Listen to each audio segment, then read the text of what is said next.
Welcome to the Dick Institute. I've been asked to do a little story about Halloween, and traditionally in museums in the west of Scotland we would now be pulling out Tam O'Shanter and stories from Robert Burns. I'm not going to do that. We do have a joke that everything that we talk about can be related back to Robert Burns. I'm not going to do that.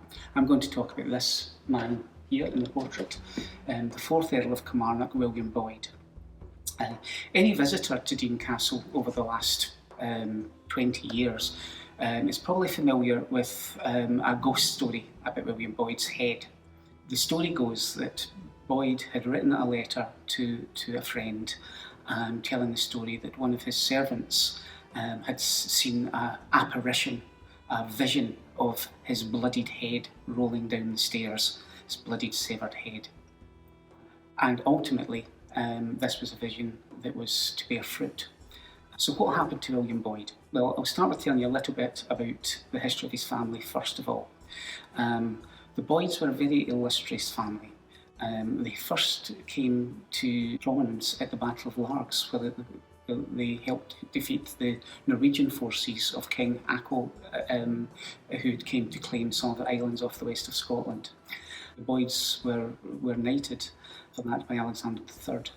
Later on, Boyd was credited by the poet Blind Harry as being, or a member of the Boyd family, a different one, and was credited as being second in command to Sir William Wallace at the beginning of the Wars of Independence.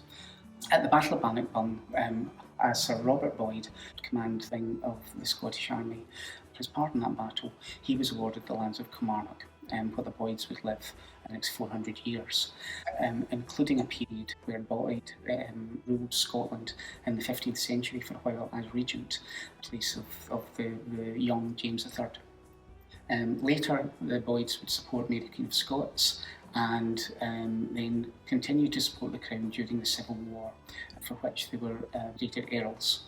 The 3rd Earl of Kilmarnock, William's father, commanded some of the government forces against the Jacobite uprising in 1715. 3 years after that, he died, and William, aged 13, became the 4th Earl of Kilmarnock. William had an unhappy early few years as Earl. Not only did his father died, but his mother had accrued huge gambling debts. His business ventures failed, coal mines flooded, and to top it all, his ancestral home of Dean Castle burnt down. William married Anne Livingston, the daughter of the Earl of Errol. The Earl of Errol was a staunch Jacobite and had supported the 1715 uprising. William was a lowland Presbyterian, so his family had supported the other side, the Hanoverian side. However, William inherited through marriage the estates of Callander and Linlithgow. And it was when, in 1745, he was in his house at Callander, just as the Jacobite forces under Charles Edward Stuart were marching south after a string of victories. He received them at Callander House and entertained them, and by the morning, William had joined the Jacobite rebellion. He was a commander of a small regiment of horse, and a member of the Prince's Privy Council. He wrote a letter to his wife saying, "All our troubles are over, I've got my boots on and I'm off to join the Prince." His wife was not best pleased. William was ultimately captured at the Battle of Culloden and put on trial in London in 1746, along with 2 other Jacobite lords who also were captured at Culloden, Lord Balmerino and Simon Fraser Lord Lovat. After a short trial, all 3 were convicted of treason and sentenced to be executed. We don't actually know what led Boyd to join the Jacobite rebellion. Very unusual move for a Presbyterian. But the Boyds and Stuarts both claimed ancestry from a man called Walter FitzAlan. The FitzAlans became the hereditary stewards of the Scottish kings. That's where the word Stuart comes from. So there may be a connection, plus the Boyd's history with the Stuart kings throughout history. But it was lightly financial He saw a way to clear his debts. At his trial, he said he'd just got in too far with the wrong crowd. I'd like to show you some of the collections that we have, which have a connection to William and to the Jacobites, and before I tell you a little bit about his execution.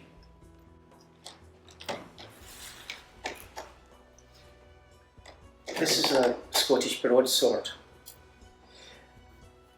The blade is probably German, and it's got a rough blacksmith-made hilt, which has been made in Scotland. And the reason we know it was a Jacobite or a Stuart supporters is this S, which represents the Stuarts. It's very, very common in Scottish swords of the period.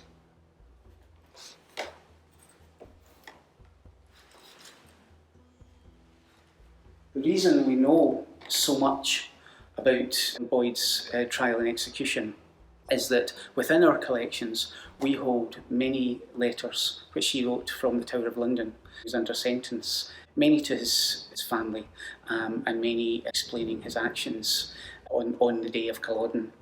And account of his behaviour and the trial itself can still be found. These were mass printed. This is an account of his trial. The image here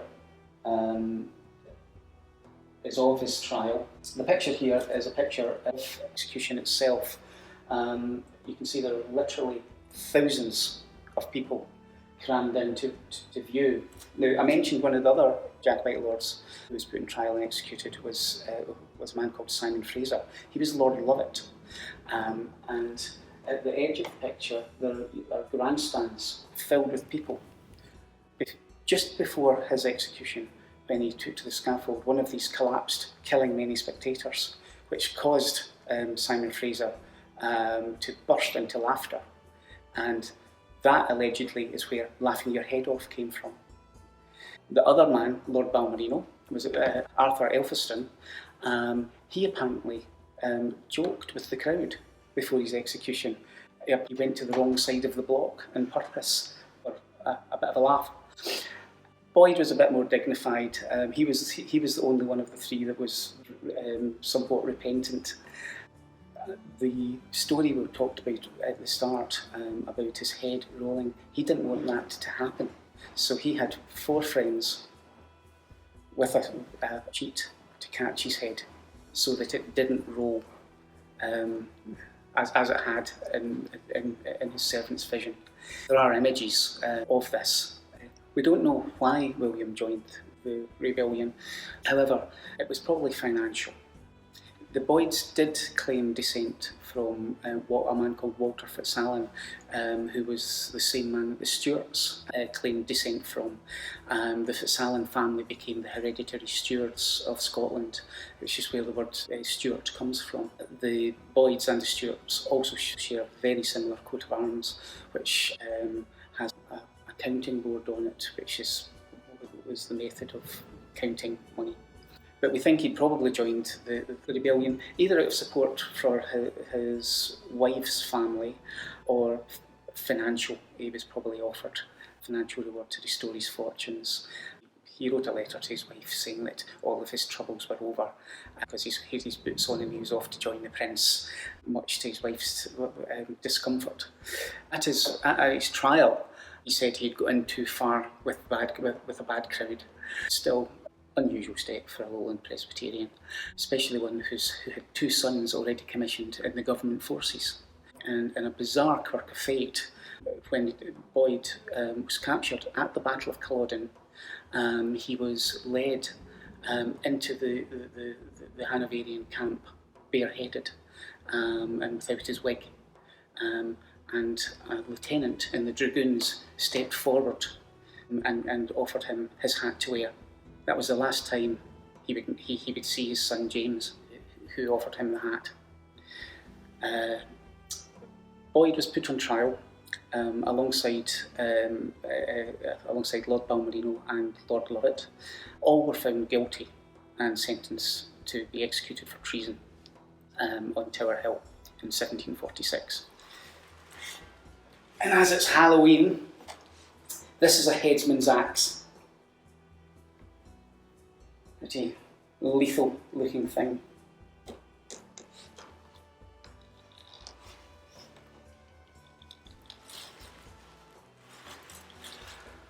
Another story associated with the Battle of Culloden was the story of the Curse of Scotland, which is the name which has been given to the 9 of diamonds playing card, which allegedly the Duke of Cumberland wrote that there was to be no quarter shown to the Jacobite troops. He wrote it on them. He's supposed to have written it in the back of the card. Most historians don't agree with this, and it's just a bit of embellishment since then. However, the Boyd family kept an album where they kept all of Boyd's letters from the Tower of London and all the other letters and documents associated with the Jacobite rebellion. We call it the Boyd album, and I'm going to show you some things in the Boyd album now. This is the Boyd album, and if I show you one of the things which they have kept in the album is a 9 of diamonds playing card. So there may be truth in the rumour after all.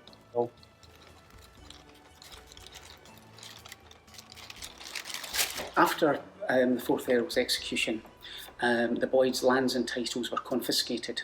However, his son James, who had fought on the other side, was able to regain them. Unfortunately, he also inherited his father's debts.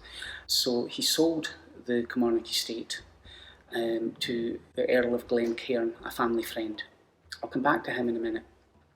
James then inherited his grandfather, on his mother's side's title of Earl of Errol, and that was the end of the Boyds of Kilmarnock. The Earl of Glencairn's son, though, the 14th Earl of Glencairn, was the patron of Robert Burns. I said I wasn't going to do this, but I am. I'm going to link it to Robert Burns. Not only is there that connection to Robert Burns, but I have here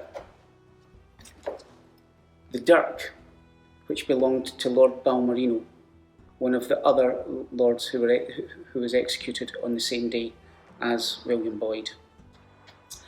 And if I show you the scabbard, if you look at the back of the brass bit at the top of the scabbard, you'll see the initials RB inscribed. Yep, this became a possession of Robert Burns. You really can tie Robert Burns into everything.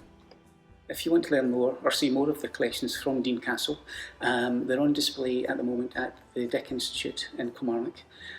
We are open, and you can visit. Hope to see you.